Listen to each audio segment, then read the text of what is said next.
Hi. Hi, everyone. Again, just saw you 2 minutes ago. Okay. So this is kind of a continuation of what I was just talking about, the idea of old money entering the digital asset world, but we're going to get into it in much more detail here with our 3 experts. This is going to be a little bit more of a conversation. I try to do this in a little bit of an unconventional way, so just feel free to talk whenever or interrupt whenever. We're not going to do a boring Q&A, so just say whatever you guys want. And but I'll start with some questions. So first of all, let's just start actually with one basic question, because that will make this panel a little more clear. How do you guys define old money? Like, what does old money mean? Just quickly, in your view. Well, I'm coming from the U.S. I actually just arrived a couple hours ago from the U.S. Wow. In the U.S., we're really seeing a big shift towards institutionalization. I'm really calling 2024 like the beginning of the institutional era for Bitcoin that kind of kicked off with the spot ETFs. So in the U.S., which is where I sit, really looks like a lot of interest kind of from the traditional asset allocators, some family offices, but we've also started to see some major increase in Bitcoin interest among like pensions, sovereign wealth funds, and that's translating to a ton of interest from all the big banks and how they can market these ETFs, market these crypto or Bitcoin financial products into that sort of institutional clientele. Got it. Okay. Jupiter? So in traditional finance, we also see a group of people called old money or or new money. So I think for the cryptos, there's some difference between the traditional definition of old and new. But actually, we see that if the money are coming from very, very traditional finance, like from traditional institutions, big banking, so PBs, family offices, we call it old money.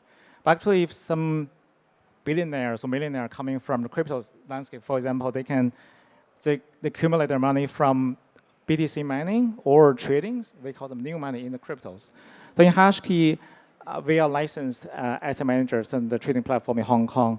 We are providing kind of the bridge between the traditional finance world to the crypto. So providing the instrument and the funding services, all the other instruments for the traditional money to come to this crypto world. So it's, we have seen a lot of old money joining this game. So it's a quite exciting journey. Thank you.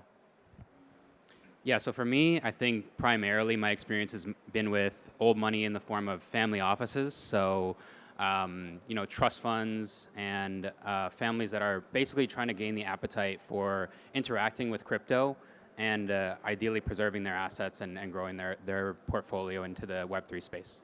And you're talking specifically about the US or just everywhere? Mostly in Asia, actually. I've been working with primarily family offices in Asia. Yeah. And actually, since all of you are very global, do you think you're seeing more institutional investment in Asia or the United States or both? Is there one region that's kind of dominant? Because one thing I found is that the US cases, they're sort of a little more well documented. Like in Asia, you hear about it a lot, but it's hard to find evidence. You just hear people talking about it. But I'm curious if you think the trend of institutional investment is stronger in the US or Asia. I'll leave that for the Asia folks to answer. Okay. I think when it comes to dealing with Asian family offices, I think there's a lot of, it's less institutionalized, I would say, overall. There's a lot of trust building, especially with China family offices as well and the exposure that they can have. So I feel like Hong Kong has done a great job of building a complex regulatory structure that gives them more comfort in getting access to assets like Bitcoin and Ethereum, for example. And I think on the venture side, it's still something that is, they're very cautious about. So, you see a lot of as you mentioned, the early miners starting to get into let's say BTC-Fi or these types of things, but still very tricky because there's not a very strong threshold for interacting with DeFi. So I think as more trusted custodians and regulations come into place to create that trust, you'll see more interaction overall. Well, Emily, as you said, the adoption of institutions and the old money for the crypto has been well documented in the US. But actually in Asia, there's a phenomenon that some investors are shy to admit they have exposure in cryptos. Exactly. Yeah. So I had trouble with the slide. I was like, I can't find, you hear a lot about it, but you don't, I talked one of the Asian hedge fund, it's a well size and a big size. They invest into one of the biggest BTC ETF in US. And the founder says that we only invest a very small portion of money, but actually our names appear in the 13F documents of the SEC. They are not willing to see their names going publicly. So I think they are trying to, they want to make money first, and then they go to the public information regarding their crypto exposure. So that's it's really hard to find the information. You have to talk one by one to the individual investors from old money side.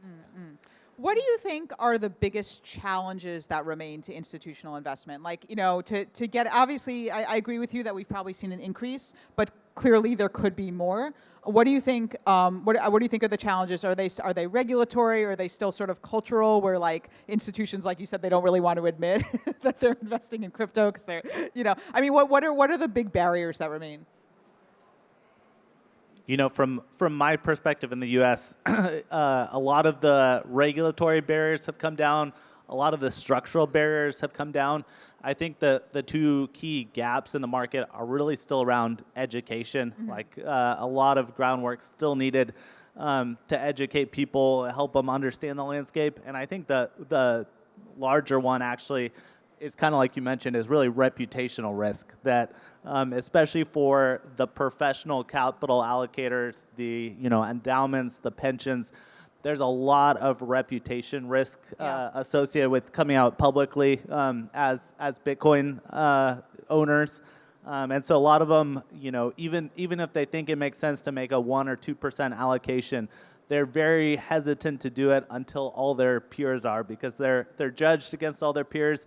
And there's still a lot of career risk for a manager who makes an investment here, who kind of sticks their neck out, where the family offices or the pools of capital that don't have the same public reporting requirements are typically more nimble.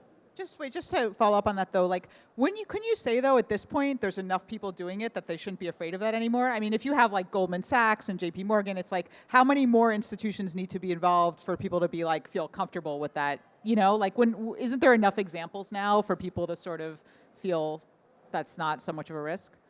I think that's starting to change, but even like on the pension or endowment side, there's like one in the U.S., the Wisconsin Teachers Pension, that's come out with. Are they the ones that are heavily invested in MSTR? They are not. They have a spot Bitcoin position, but it's really among those peer groups where they're still just very, very, very cautious, and alternatives is kind of a small piece of their portfolio already. So it's hard for them to figure out cleanly where to stick it. I think it also depends on what market you're interacting with. Like you mentioned Japan, just obviously adopting USDC recently. You see some of the larger institutions there, like SBI and NTT, recently announcing their investment into Web3 and Web3 research. I think some of these markets are very slow and very top-down. So, where you might see something happening in the U.S., it might take another 2 to 4 years for like a Korea, and maybe even longer for like a Japan to actually follow. So. And also, maybe from a logistics perspective, for example, traditional wealthy people, they custodize their asset money in private banking. And it's providing a one-stop solution for all the asset classes, stock, fixed income, debts, and other instrument. But actually, if you want to invest into a crypto assets, you have to custodize your assets in a other innovative platform, which are causing some difficulty to persuade investors to allocate some of the money from their banking account to even a licensed platform like Coinbase or Hashkey. So sometimes we need to consider that if the traditional bankings can provide custodian solutions, even supported by the Coinbase or Hashkey, that is more viable for the traditional investor to make the decision to allocate, because they don't have to consider about the custodian risk or asset safety risk. So that's another perspective from my side. You touched on it in your presentation a little bit recently, but I think strategy is actually kind of a great example of this, of basically being a Trojan horse for Bitcoin exposure into this institutional world, where there's a lot less career risk with owning an equity, even if it has Bitcoin volatility, than coming in and owning Bitcoin outright. And now that strategy is part of the NASDAQ index, by virtue of every passive fund that indexes the NASDAQ, now it's basically brought some small percentage Bitcoin allocation into basically every passive portfolio without them having to think about it necessarily. Yeah, can we talk about strategy for a second, like real talk about strategy? Because like I feel like there's risks there, and I feel like the crypto world is just very like just cheering and just not really asking questions about it. I mean, exactly for the reasons that you said. You have some very unusual investors who are comfortable with MSTR because they're like, oh, it's on the NASDAQ 100. But what's weird about it being on the NASDAQ 100 is that technically it's on the NASDAQ 100 because it's a software company, but it's not really. I mean, it is a software company, but that's not where their profitability is coming from. And so, not only is it extremely exposed to the ups and downs of Bitcoin, it's overly exposed. Like, you could argue that like if Bitcoin crashed, MSTR could crash even harder, So I don't know. I just kind of feel like, this is just my personal opinion, but I just feel like people aren't really like worried enough about this. Like, everyone in crypto is just like, yeah, MSTR to the moon. But it's like, I don't know. I mean, especially because you do have these sort of like pension funds and just kind of very conservative investors exposed to a very volatile asset that I feel like they might not totally understand. So I'm just curious what you think about that.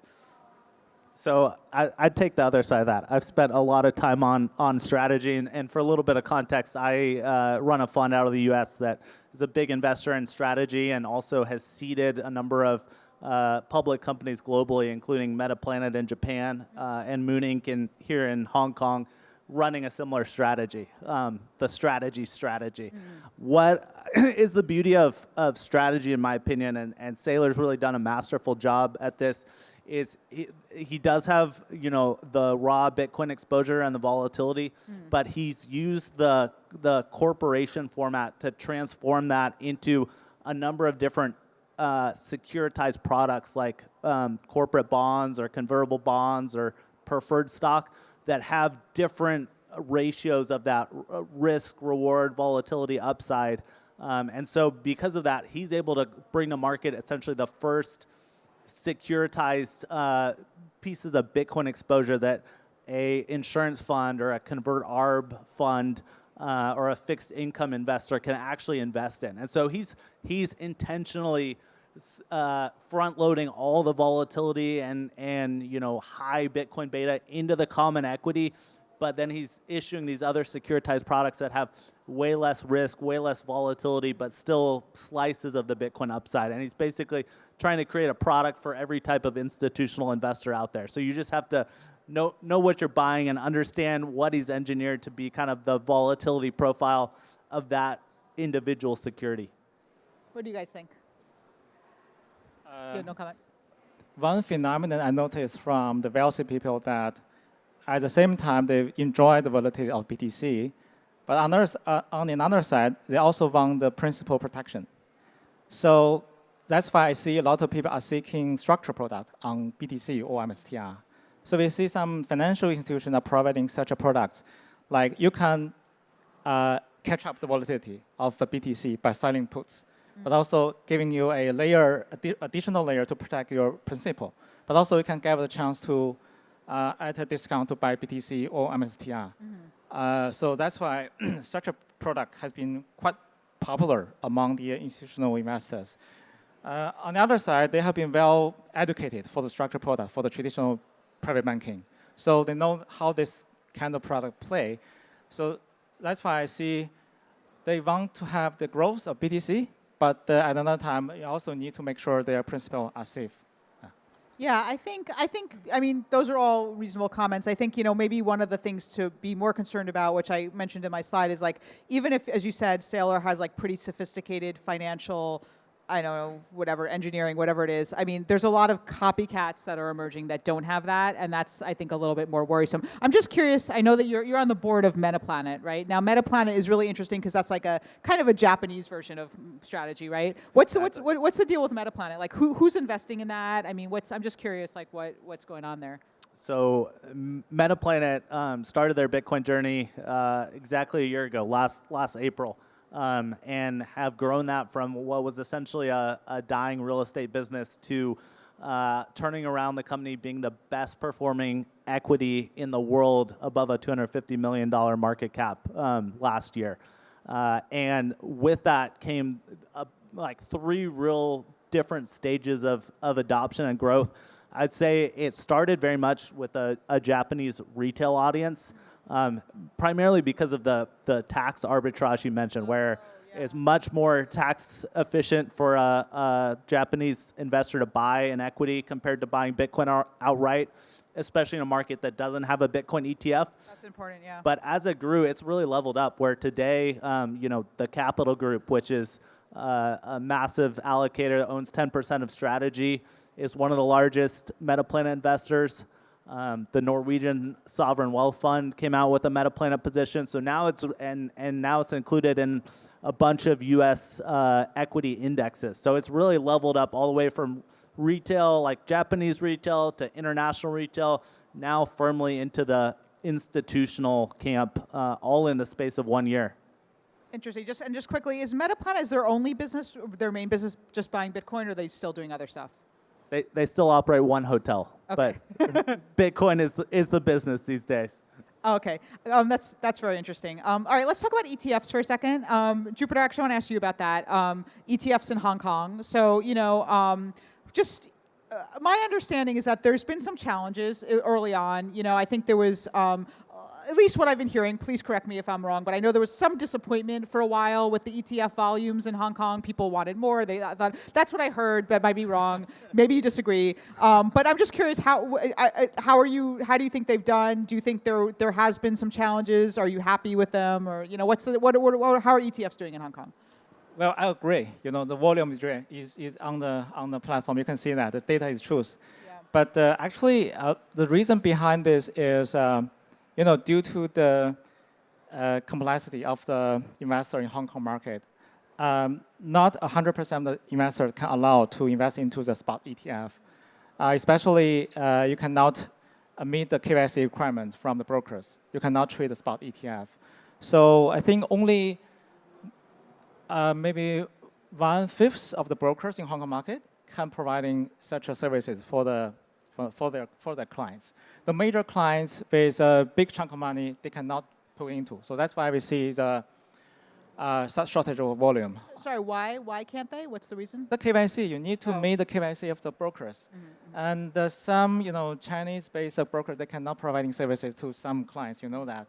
So I think that's the hinder between the actual buying powers and the true buying powers. A lot of investors are willing to do that because, for example, in Hong Kong, if you buy the US spot ETF, you need to meet the PI, professional investor criteria. But actually, if you buy in Hong Kong spot ETF, just the retail qualification is okay. But that not even enable the mass market to do that because of the KYC in the middle of the way. So that's why I think the ETFs there. But actually, I think there's a lot of innovative things happen for the Hong Kong spot ETF. We can do the spot in-kind subscribe and redemption through the spot ETF. So that gave a lot of convenience for especially the BTC holders. And also, Hong Kong has a CIES scheme, which has a capital immigrant entrance scheme, which the spot ETF can also qualify for that. So if you are BTC holders, you can transfer your BTC to a BTC ETF with very little cost, a transaction cost, and to be eligible for a CIES scheme. So give a lot of additional usabilities for the users and the investors. So that's why we see now the policy has been kind of relaxation regarding who can trade or who cannot trade. But we will see in the future more people will be trading on the spot ETF. But another thing I have to mention about the spot ETF, they're quite similar. There's some difference between each of the market. The people are comparing of the cost of the volume of AUM. So that's why I think the US now is leading the market. Can I ask a question real quick? on the Hong Kong ETFs, like in the US, it's pretty clear the majority of the volumes are being driven by like the big banks with their wealth management kind of RIA practices. It's being driven by the hedge funds, the millenniums of the world who are putting on the basis trade, and then driven a little bit by institutional allocators like Mubadala disclosed a big position. where's the main demand coming from in the Hong Kong market for the ETFs? Who are the largest holders? Yeah, I think for US, I mentioned that maybe 1/3 of the money are coming from arbitrageurs. They are arbitrage between the CME futures and the spot ETF. But in Hong Kong, actually, we didn't see any arbitrage players are here because we are in the Asia time, but CME open in US time, and hard to arbitrage precisely as using the spot US ETF. So basically, we see the major money are coming from retail investors, also some traditional investors who want a long-term horizon to allocate money into BTC and other kind of crypto assets. I don't know, Anthony, if you have anything to add. Okay. Actually, so just kind of on the ETF question, just sort of more generally,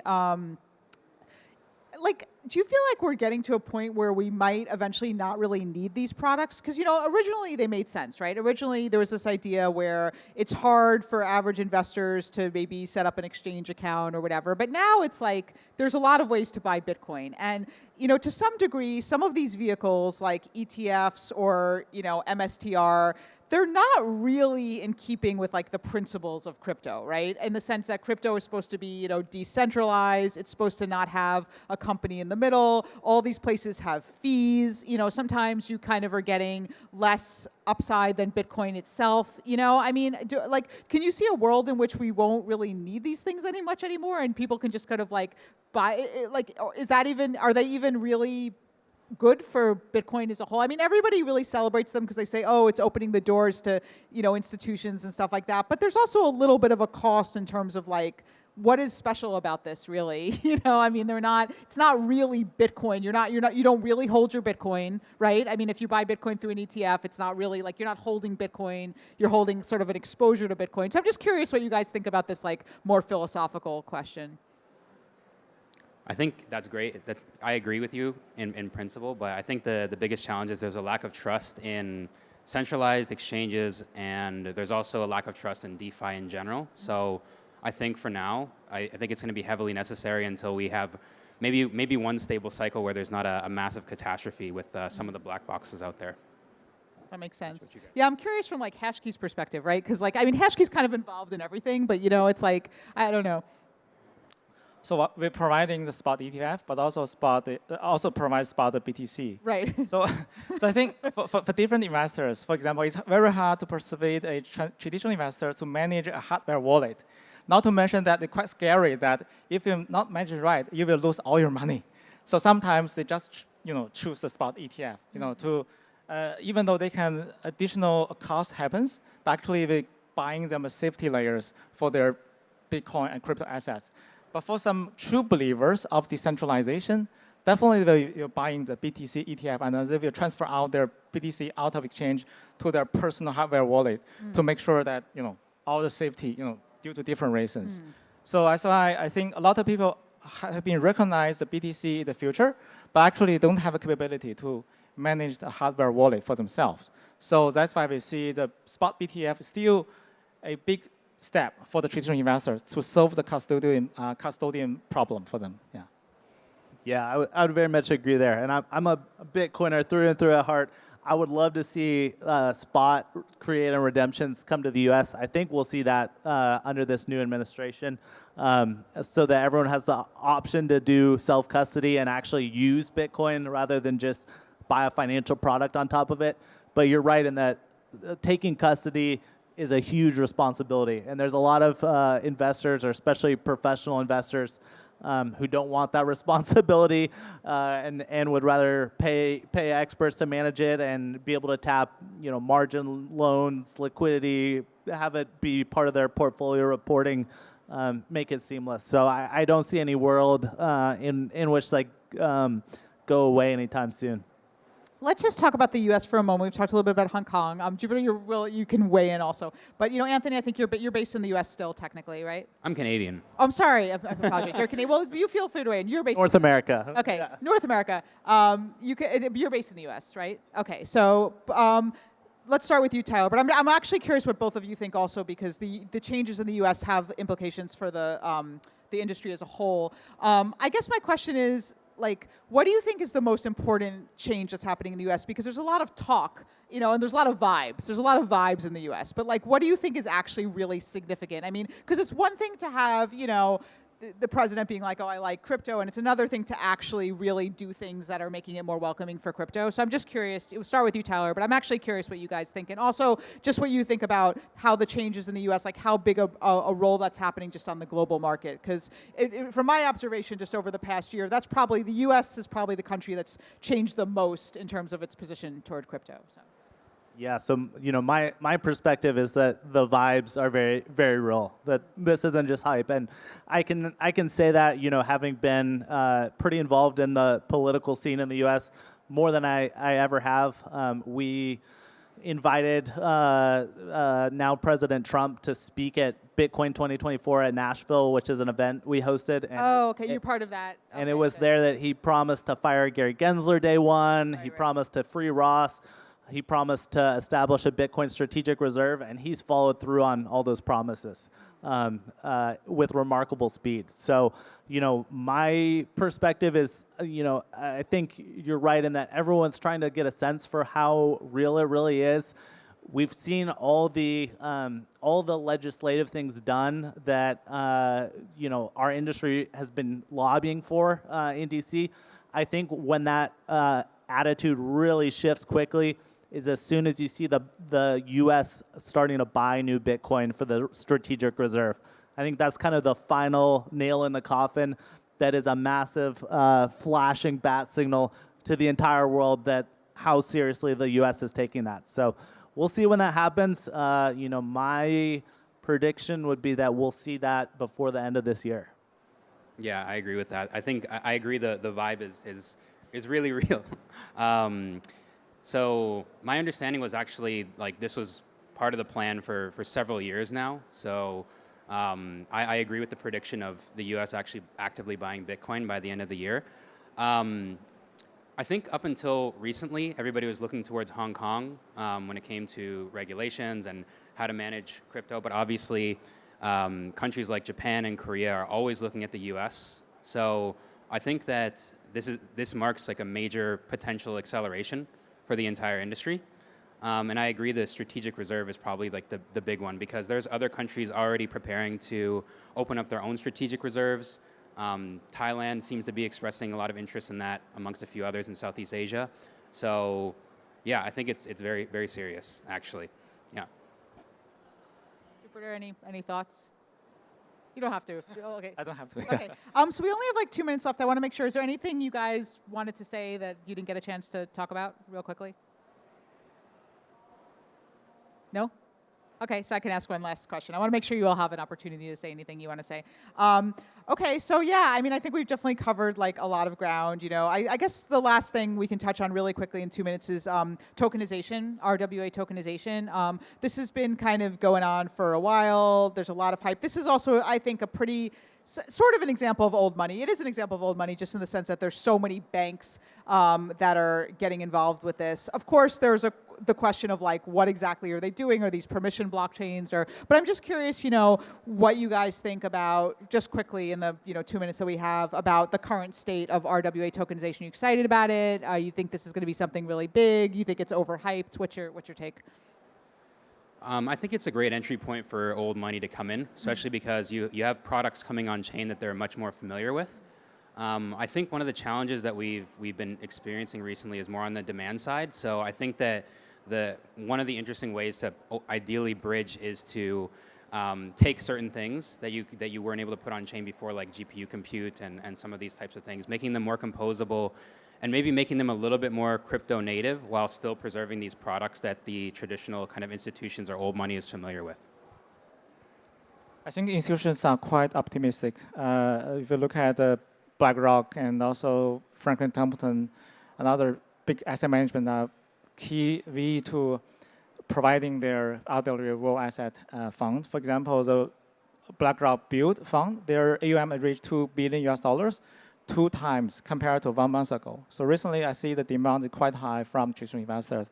Also from the demand side, given that DeFi protocols, their yield are not stable and maybe going downward. So the RWA providing a real GDP, real yield, based on the U.S. Treasury and other kind of money market funds, quite stable for the traditional investors to join the cryptos, but not losing the opportunities of the stable and high yield from traditional world. Thank you. Tyler, any thoughts? I'm actually pretty bearish on RWAs in the short term. Cool. I think they're a great solution for on-chain crypto investors, and what BlackRock's success with Buildle has been really interesting to watch. Kind of some of the stuff Securitize is doing, but kind of back to our point about the ETFs and actually taking custody of Bitcoin. I don't think institutional investors are anywhere close to being ready to custody things on chain. I think they like the securitized corporate wrapper versions of things. And I think on the education side, people are just getting warmed up to Bitcoin, that we've still got a ways to go to really educate people on the RWA potential. What about stablecoins? And we have to end in 1 second because it's flashing, but quickly, what about stablecoins? Bullish stablecoins. And we're going to get some legislation in the US soon. So. Okay, well, we're going to need like another hour now you just like opened up a whole Pandora's box. But that was really great, you guys. Thank you so much. Thank you, everybody.